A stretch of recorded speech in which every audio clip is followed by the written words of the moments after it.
É muita, não é pouca, não, é muita irresponsabilidade. Tirar a vida de 3 idosas e dessa forma, gente, vamos deixar bem claro que isso não é um acidente, isso é um crime.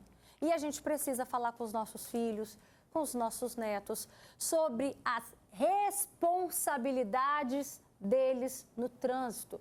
A gente sabe, né? O jovem aventureiro é destemido, nunca acha que as coisas vão acontecer com ele, né?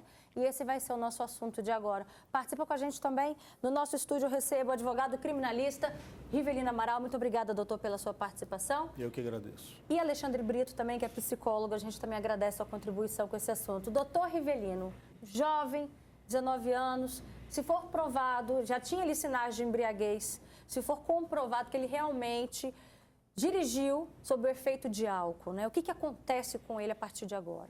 Então, na verdade, a legislação evoluiu, né?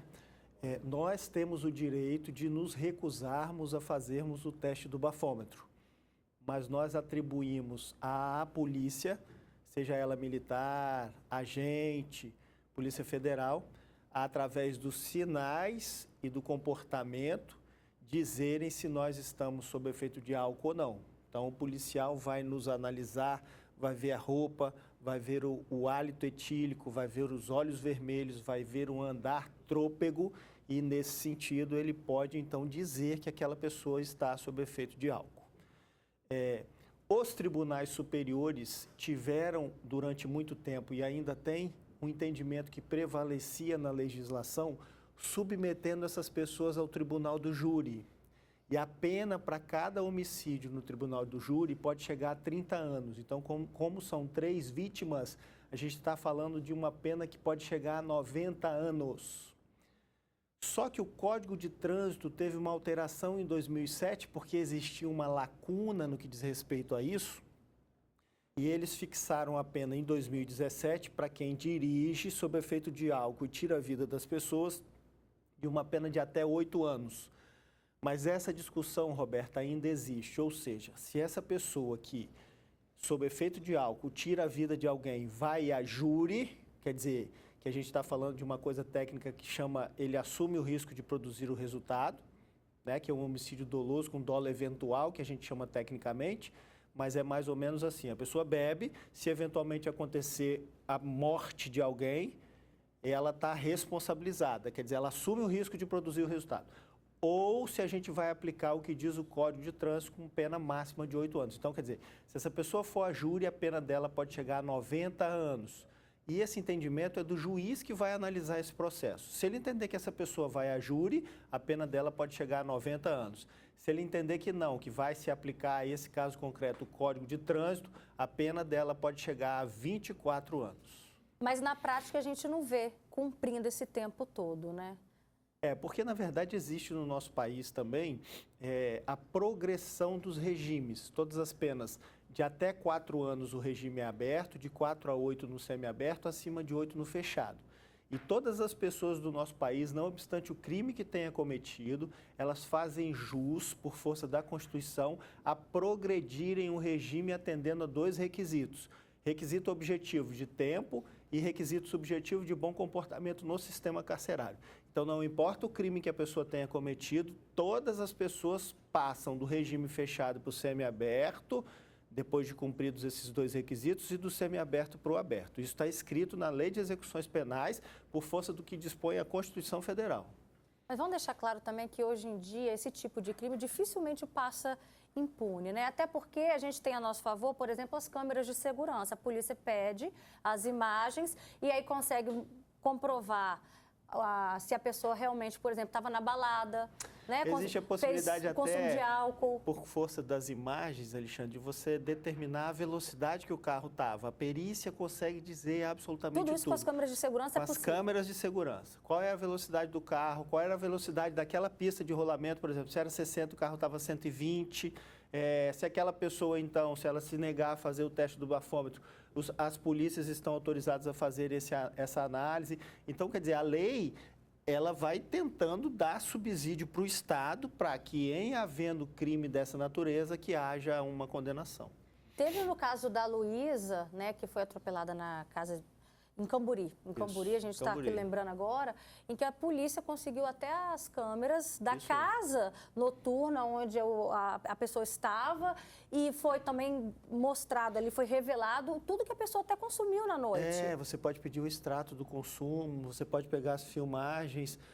Agora, sim, veja, tudo é um conjunto de fatores, sabe? Você pode pegar a imagem da pessoa saindo do lugar. Hoje está tudo filmado e tudo gravado, né? Você pode, os delegados, eles diligenciam no sentido de pegarem a comanda da pessoa para saber o que ela consumiu, se ela consumiu água, se consumiu refrigerante, se consumiu bebida alcoólica.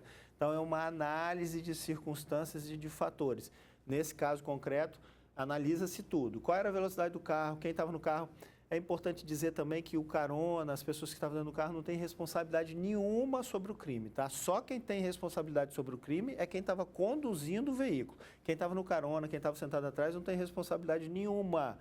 Então, vai se verificar a velocidade, e de que forma que as vítimas foram atingidas, enfim, absolutamente tudo. E, especial e notadamente, se esse condutor estava sob o efeito de álcool. Alexandre Brito, por que é tão difícil convencer os jovens a, primeiramente, mudar a cultura, né, de beber e não dirigir? Já é um processo difícil. Se tratando dos jovens, se tratando dessa nova geração, a impressão que a gente tem é que é um processo ainda mais complicado. Por quê? O instinto aventureiro fala mais alto nessa fase? Olha, a gente percebe que os jovens eles têm uma taxa muito alta de morte. E a taxa mais alta de morte que tem é no trânsito, Sim. envolvendo os jovens. E a segunda taxa é suicídio. Então, tanto essa direção alcoolizada ou sob efeito de qualquer outra droga, quanto, por exemplo, essa estatística do suicídio, demonstra um problema também de saúde. Não apenas um problema legal, né, de lei, de políticas públicas, mas também políticas públicas voltadas para essa questão de segurança pública, trânsito, mas também de saúde pública, saúde mental, saúde coletiva. Então, a gente vê muitas dificuldades para essa conscientização, um desafio, mas a gente não pode recuar diante desse desafio. É preciso que haja, ainda assim, esse trabalho educativo, de conscientização, de implicação e de responsabilidade diante dessas situações, né? E a própria palavra responsabilidade vem de responder. Então, responder diante daquilo na qual você, de alguma forma, afeta o mundo, né? Como você, de alguma forma, produz algo no mundo, seja bom ou seja ruim. Então, essas dificuldades a gente vê mesmo nesse sentido em que é um alerta muito grande para esses cuidados com a saúde também. Além dos cuidados com a educação e trânsito, além da compreensão da lei e das políticas públicas, em saúde. E a gente vai vendo muitos casos de violências no trânsito por causa disso, principalmente, e é a taxa mais alta que tem, é a de jovens. Então, será que além de ter toda essa responsabilização, de pensar todas essas questões legais, também a gente não precisa pensar na saúde desse jovem? Que cultura que se está se constituindo hoje, de às vezes você se sente mais vivo se arriscando. E que risco é esse? Você se coloca em risco e também coloca o outro?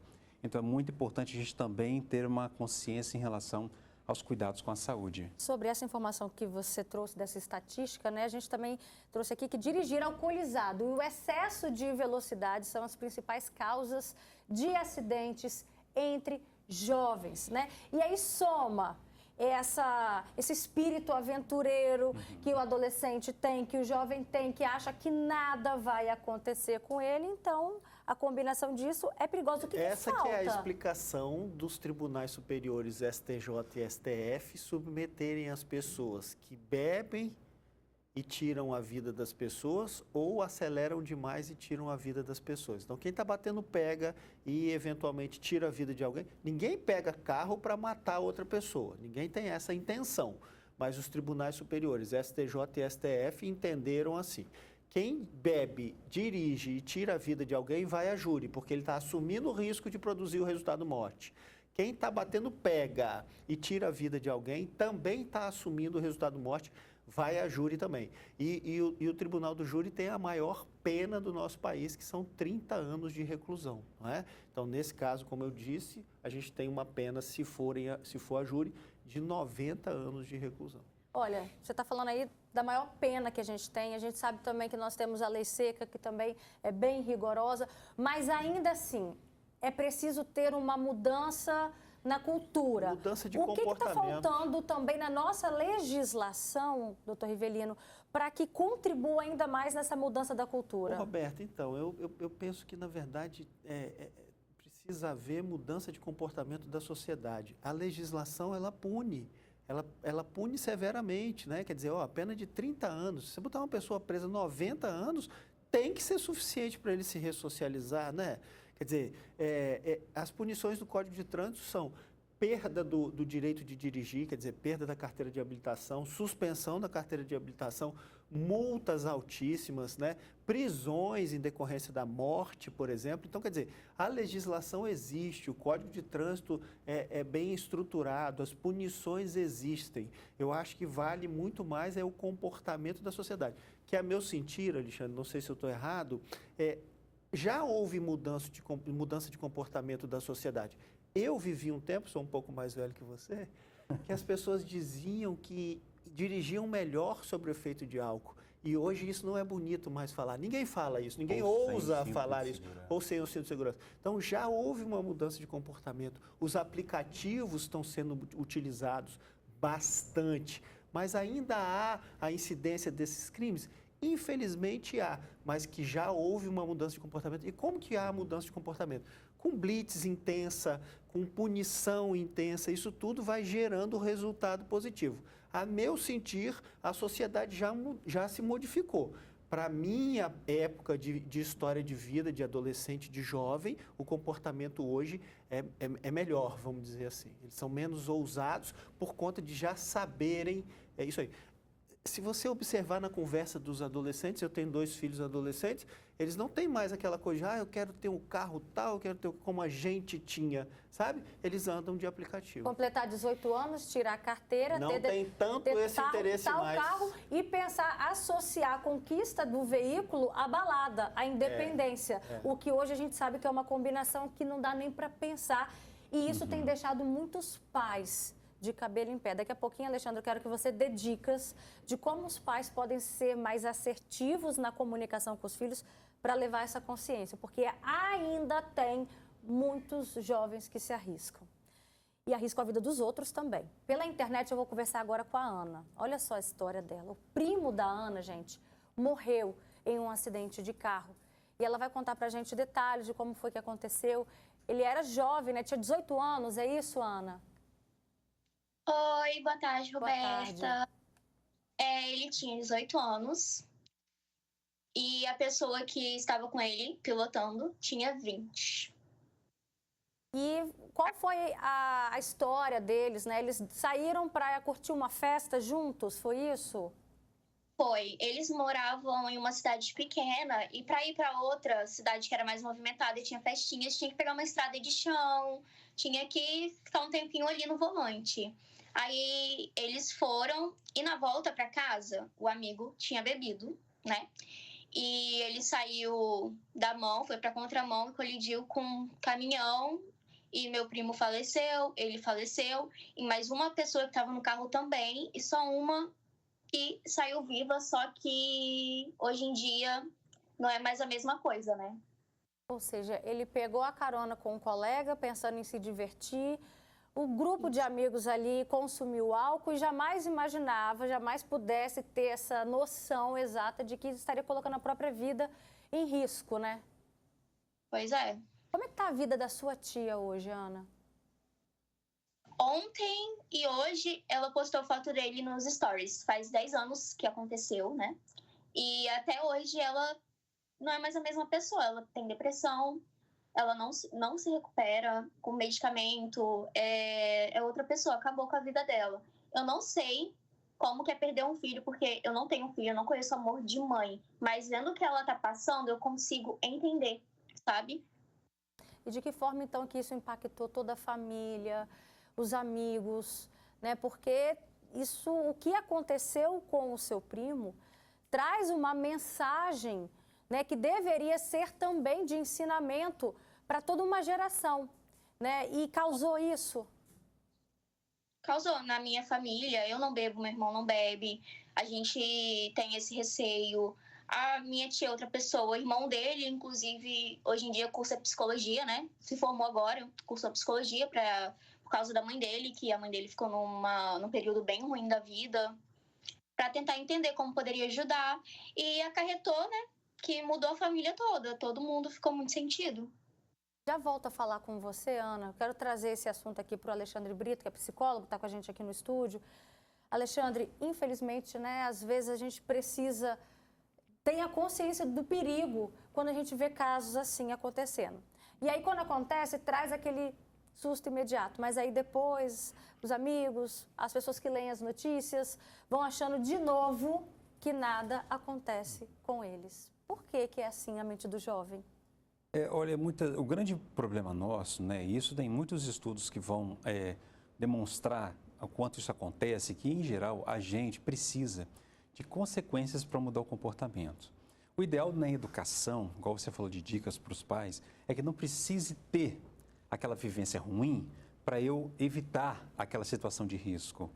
Né? Mas, em geral, a gente precisa da consequência ruim para tentar mudar o comportamento e ainda assim não é regra que com uma consequência ruim, na minha história, eu vivendo algo de ruim, uma consequência negativa, eu vá mudar esse comportamento. Então, a gente vê que isso, né, é um grande problema, porque por mais que você traga exemplos e você tente demonstrar isso, sem precisar passar por isso, acaba que muitas vezes ainda se colocando nesse risco, né? Então, o grande desafio quando a gente fala em educação e lidar com essa questão da saúde, o quanto que nós conseguimos fazer com que o comportamento seja feito a partir de bases que não precisem necessariamente ter consequências, ter vivido aquela experiência. Isso é uma grande dificuldade, principalmente numa etapa da vida em que você está em descobertas, em que você de fato se arrisca, mas tem que ser um risco ainda assim que você evite prejudicar e ser prejudicado. E por isso que é tão importante, como eu falei no início, que a gente pense na questão da saúde também. Até que ponto esses riscos que a gente se coloca, que a juventude se coloca, não é uma questão de saúde coletiva também. E você ter um carro na sua mão é uma responsabilidade muito grande, porque de um veículo em questões de segundos pode se tornar uma arma. Né? A gente tem aqui a participação da Lucimara Silva, ela diz, um motorista bêbado evadiu a contramão, bateu de frente na moto e matou o meu filho e o garupa também. E esse motorista já está solto. E aí tem um comentário da Maricilda Borges. Prendem e solta. Tinha que ter uma pena mais rígida, sim, porque quem perde um ente querido é quem sofre e fica por isso mesmo. Olha só, em julho desse ano, nós mostramos aqui na TV Vitória o acidente que matou o Igor Nascimento, de 17 anos. A família dele contou que a vítima, que estava sozinha no carro, tinha saído no dia anterior para ir para o bairro vizinho participar de uma festa. Na volta, perdeu o controle da direção e bateu violentamente contra um poste. Segundo parentes e amigos, apesar de não ser habilitado, o rapaz dirigia desde os 12 anos de idade e sempre fazia esse trajeto. E aí, gente, uma pessoa da família do Igor, que preferiu não se identificar, disse que os parentes sempre pediam para ele andar mais devagar. Vamos ouvir. O Igor, ele sempre foi muito independente desde muito novo. Ele aprendeu a dirigir muito cedo, mas eu acho que por causa dessa independência ele não ouvia muita gente da família. A gente sempre aconselhou muito, a mãe, o pai, os avós sempre aconselhou ele muito a não correr, a andar devagar. Ele também pilotava moto, entendeu? E sempre foi um garoto que corria muito, muito, muito, muito. E 17 anos é aquela fase, né? De que se acha independente, não quer ouvir ninguém, não, sabe, não escuta conselho dos pais, nem de ninguém. Então ele sempre correu muito. Mas a gente sempre dava um alerta para ele correr menos, entendeu? Agora em novembro, dia 27, ele ia fazer 18 anos. E a gente sempre falou, Igor, corre para tirar essa carteira, tal. Mas ele sempre correu muito, muito mesmo, sabe? Sempre andou muito rápido, ele não ouvia muito. Vivia trocando de carro, porque ele trabalhava, entendeu? Aí vivia trocando de carro, aí pegou um carro velho, que eu acho que não funcionava direito, eu não sei o que. Realmente, até hoje a gente se pergunta o que foi acontecer, o que levou a correr tanto e causar aquele acidente tão grave que o carro partiu no meio. família, gente. E aí, muito se discute sobre a redução de 18 para 16 anos a idade para tirar carteira de motorista. O que vocês aí de casa acham disso? Aproveita que eu estou lendo aqui alguns comentários no Facebook e a gente também vai abrir aí para a sua opinião. E a gente quer saber do Alexandre Brito, o que a psicologia diz a respeito dessa responsabilidade. Você acredita que um jovem de 16 anos, um adolescente, né, estaria preparado para tirar carteira de motorista? Olha, a responsabilidade para a psicologia é algo que você tem desde muito cedo. Desde quando você já tem os seus comportamentos, já pode responder por eles, desde a infância, inclusive. É diferente da questão legal, da lei que vai estipular algo para definir a partir disso, né, situações, ocasiões, qual a resposta que vai ser dada diante de uma violação. Mas na psicologia, a responsabilidade é algo que você quase sempre tem, vamos dizer assim, em todas as idades, né? Então, seja um jovem de 8, 10, 12, 16, 18 anos, né? Mas condiz com a idade dele, você acha? Você acha que é condizente a responsabilidade de 16 anos para estar habilitado e assumir, né, todos os riscos? Porque a gente sabe que existem as chances de qualquer acidente, até mesmo para nós, né? As irregularidades na pista, a má iluminação, que tudo isso também contribui. E aí a gente precisa ter maturidade para agir em questões de segundos no momento que há necessidade disso. Agora, a responsabilidade para algo voltado para uma legislação é algo muito mais amplo, né? Essa responsabilidade que eu estava trazendo antes é uma responsabilidade no sentido de você já ter uma responsabilidade sobre a sua vida, sobre o outro. A moralidade se constitui desde a infância, né? Então, a moralidade inclui a responsabilidade. Agora, uma discussão sobre dirigir, isso aí você vai começar a ter que ter uma discussão muito mais ampla, pensando também de políticas públicas, pensando quais as condições para que isso aconteça, né? Então, não existe essa impossibilidade, mas é uma discussão que tem que ser desenvolvida. E o Brasil estaria preparado, doutor Rivelino, para essas consequências? Não, eu sou frontalmente contra reduzir maioridade penal, reduzir idade para 16 anos para ter carteira de habilitação. Eu acho que, de fato, a geração de hoje, com 16 anos, não está preparada para conduzir um veículo automotor, porque é uma arma, tá? E também não acho que reduzir idade, reduzir a maioridade penal, vai ser suficiente para reduzir índice de crime. Não vai. Pelo contrário, vai aumentar. Nós somos o terceiro país do mundo em população carcerária, né? O Espírito Santo tem 37 presídios superlotados, capacidade de 13 mil presos, nós temos 23 mil pessoas presas no Espírito Santo. Então, nós estamos prendendo cada vez mais e não estamos sabendo o que fazer com essas pessoas presas. Porque o objetivo de prender as pessoas são 3, punir, prevenir e ressocializar. Nós estamos só punindo. As pessoas estão entrando no sistema carcerário de um jeito e estão saindo pioradas. Então, reduzir maioridade penal é uma mentira. Não vai reduzir índice de criminalidade. Pelo contrário, vai aumentar a população carcerária e vai aumentar a possibilidade dessas pessoas piorarem o seu comportamento. Então, o que reduz índice de criminalidade é a aplicação de políticas públicas lá atrás, gerar emprego, renda, dignidade para as pessoas. E no que diz respeito a trânsito, é orientação, é blitz, é rigor nas punições que já existem, quer dizer, né, suspensão do direito de dirigir, multas altas, quer dizer, multa de R$ 2.700, enfim. A gente já tem uma legislação que já ataca essas ações. Tá certo. Doutor Rivelino, muito obrigado pela sua participação. Alexandre Brito também. Obrigado. Olha, eu vou fazer o seguinte, eu vou tentar ler ao longo do programa as opiniões de vocês, porque o nosso tempo aqui acabou. Um beijo, tá? Boa tarde.